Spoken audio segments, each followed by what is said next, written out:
साधक बंधुओं, पिछले भाग में भगवान की कथा के विभिन्न गुणों को श्रवण करते हुए विचार किया जा रहा था कि भगवान की कथा संसार के तापों से तप रहे जीव के लिए अमृत के समान है। महान तपस्वी ऋषियों के द्वारा इसका चिंतन मनन किया गया है। ये भगवान की कथा पापों का हरण करने वाली है, श्रवण मात्र से ही कल्याण करने वाली है। और इसकी विशेषता क्या है? बोले श्रीमद। ये भगवान की कथा कैसी है? श्रीमद है।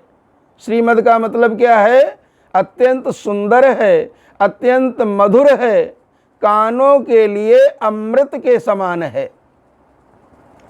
देखिए, सामान्य सांसारी मनुष्य जो होते हैं वो नाना प्रकार की विषय वार्ताएं सुनते रहते हैं।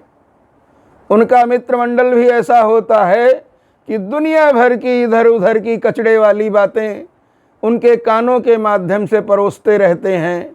महाराज फलाने ने ऐसा कर दिया, ढमाके ने ऐसा कर दिया, उसके यहाँ ऐसा हो गया, उसके वहाँ वैसा हो गया।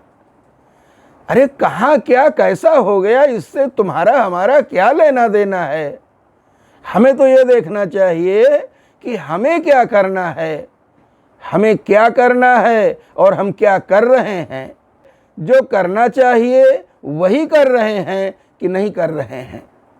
तो भगवान की कथा अत्यंत सुंदर है, मधुर है और आततम। सृष्टि के प्रारंभ से ही भगवान की कथा का गान किया जा रहा है, लेकिन ये कथा कभी समाप्त नहीं हुई।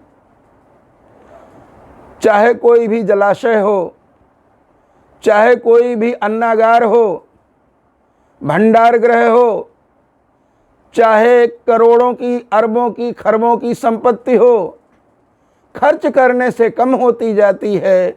लेकिन भगवान की कथा ऐसी है कि जितना भी हम इसे खर्च करते हैं उतना ही ज़्यादा ये बढ़ती जाती है। और जो भगवान की कथा श्रवण कराते हैं वो कैसे होते हैं? बोले भूरिदा जना, भूवि गृणन्ति ते भूरिदा जना।